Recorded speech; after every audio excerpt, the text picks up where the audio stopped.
নমস্কার বন্ধুরা, আজকের এই সবজিগুলো তুললাম।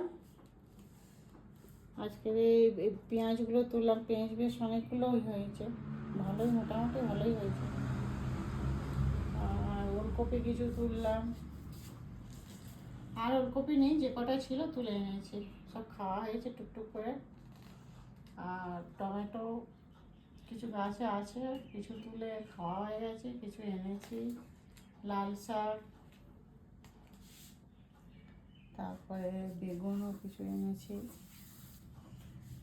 বেগুন অনেকগুলো হয়েছিল, এইগুলো আজকে তুললাম। ভিডিওটা যদি ভালো লেগে থাকে লাইক করবেন, শেয়ার করবেন, আমার চ্যানেলটাকে সাবস্ক্রাইব করবেন যদি ভালো লেগে থাকে। সবাই ভালো থাকবেন। নমস্কার।